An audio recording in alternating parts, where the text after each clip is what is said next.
ليكن يومك للشعب ودادا هو اللہ احد، کہہ دیجئے کہ اللہ اکیلا ہے، اللہ الصمد، اللہ بے نیاز ہے، کسی کا محتاج نہیں، لم یلد ولم یولد، نہ اس کی اولاد ہے نہ وہ کسی کی اولاد ہے، نہ اللہ کو کسی نے جنا ہے نہ اللہ کسی کو جنتا ہے، ولم یکن لہ کفوا احد، اور اللہ کا کوئی ہمسر نہیں ہے، اللہ کا کوئی مد مقابل نہیں ہے، اللہ کا کوئی برابر نہیں ہے، ہم پلہ نہیں ہے۔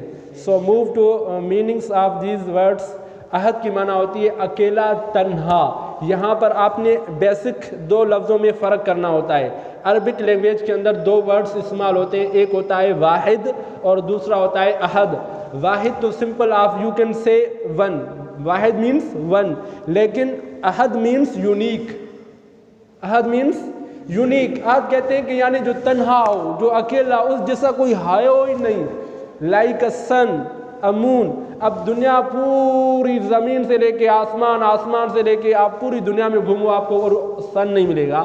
سن دنیا کے اندر ایک ہے جو کہ یونیک ہے، اکیلا ہے۔ اوکے، تو لائک اللہ تعالیٰ بھی اکیلا ہے، تنہا ہے، اللہ جیسا کوئی ہے ہی نہیں۔ ٹھیک ہے۔ سمد، سمد کی بیسک معنی کیا ہوتی ہے؟ سمد کہتے ہیں بیسیکلی ایک چٹان کو، جو چٹان بالکل مضبوط ہوتی ہے، اس کے ذریعے سے لوگ اس کو کیا کرتے ہیں؟ پناہ مانگتے ہیں، اس سے لوگ پروٹیکٹ لیتے ہیں۔ تو اسی طرح اللہ تعالیٰ کو بھی سمد کہتے ہیں کہ اللہ تعالیٰ پوری دنیا کو پروٹیکٹ کرتا ہے، اللہ تعالیٰ پوری دنیا کو شیلٹر دیتا ہے، لیکن اللہ تعالیٰ خود شیلٹر سے پاک ہے۔ اللہ کو کسی کا کوئی شیلٹر نہیں چاہیے۔ ٹھیک ہے۔ لم یلد، اچھا، کفو کی معنی ہوتی ہے برابر۔ ٹھیک ہے، برابر یعنی یہ اس کے ہم پلہ ہے، ہم اس جیسا ہے۔ جیسے for example you are students, so دس اسٹوڈنٹس، یہ اسٹوڈنٹ اس کے کیا ہے؟ ہم پلہ ہے، برابر ہے۔ ٹھیک ہے۔ تو اللہ تعالیٰ ایسی ذات ہے کہ جو اس کا مقام اور مرتبہ ہے اس پر کوئی پہنچ ہی نہیں سکتا، اس کے کوئی برابر ہو ہی نہیں سکتا۔ ٹھیک ہے۔ اب ہم آتے ہیں اس سورت کے نیمز پر۔ تو اس سورت کو بہت سارے نام دیے گئے، جو ان میں سے سب سے زیادہ فیمس اور مشہور نام ہے وہ کیا ہے؟ سورت اخلاص۔ اچھا، اس کو اور ایک نام دیتے ہیں سورت احد، کیونکہ اس کے اندر یہاں پہ ایک ورڈ استعمال ہوا ہے، یوز ہوا، وہ کون سا ہوا ہے؟ احد ہوا ہے۔ اسی طرح اس کو معنی کے لحاظ سے، اس کو ٹرانسلیشن اور اس کے ایکسپلینیشن کے لحاظ سے ایک نام دیا گیا ہے، وہ کون سا ہے؟ سورت توحید، کہ اس کے اندر جو مضامین جو بیان ہوئی ہے، جو مضمون بیان ہوا ہے، وہ کون سا ہوا ہے؟ توحید کا ہوا ہے۔ توحید میں آ رہا ہوں ڈیٹیل میں۔ ٹھیک ہے۔ توحید کہتے ہیں اللہ کو اکیلا ماننا، تنہا ماننا۔ ٹھیک ہے۔ سو ناؤ موو ٹو اس کی امپارٹنس، اس کی فضیلت پہ آتے ہیں۔ تو اس سورت کی بڑی اہمیت ہے اور بڑی فضیلت ہے۔ دیکھ لیں کہ قرآن مجید کی سب سے چھوٹی صورتوں میں سے ایک صورت ہے سورت اخلاص۔ جیسے سورت کوثر ہے، اسی طرح سورت اخلاص یہ قرآن مجید کی سب سے زیادہ مختصر ترین صورت ہے۔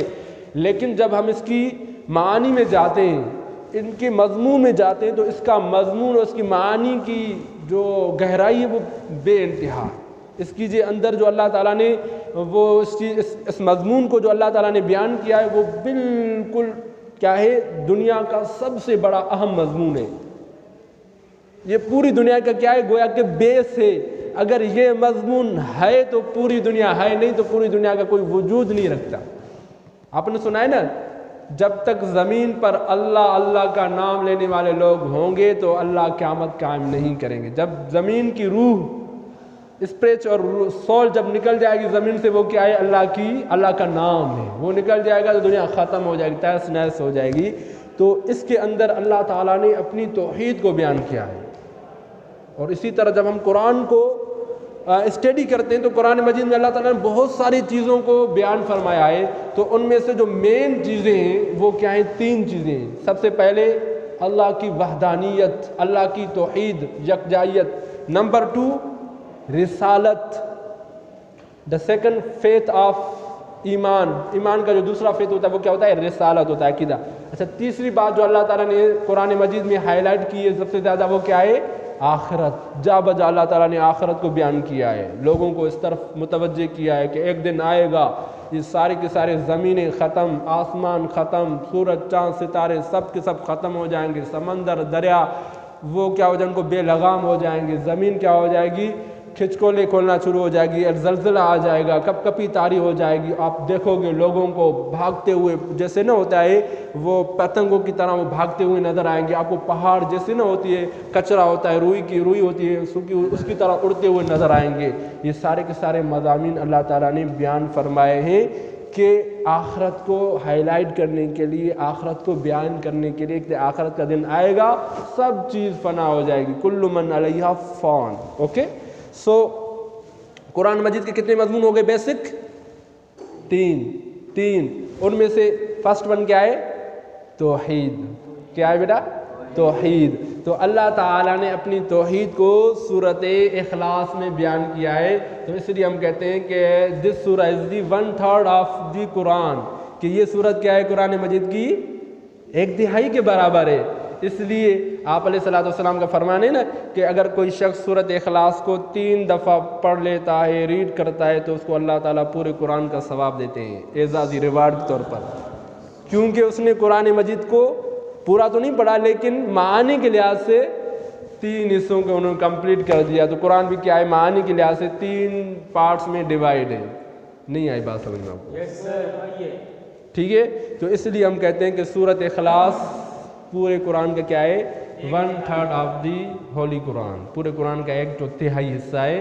تو اس طرح ہم 3 دفعہ کل شریف پڑھ کے ہم پورے قرآن کا ثواب جو اعزازی وہ ہم حاصل کر سکتے ہیں، گیٹ کر سکتے ہیں۔ Okay beta, so after that we will go inshallah explanation of this surah, so next class, so wait for this next class. Okay بیٹا، تشریح اور تفسیر میں کیا فرق ہے؟ اچھا، تشریح اور تفسیر بیسیکلی دونوں کا کانسیپٹ ایک ہی ہے۔ تفسیر کا مطلب ہوتا ہے فسر سے لفظ، فسر کا مطلب کھولنا، ٹھیک ہے۔ تشریح شرح سے، شرح کا مطلب ہوتا ہے کہ یعنی کسی چیز کی گہرائی تک پہنچنا، اس کو وضاحت کرنا۔ تو گویا کہ ہم کہہ دیتے ہیں کہ یہ دونوں ورڈز کیا ہیں؟ آپس کے اندر وہ ہیں، سینونیمز ہیں۔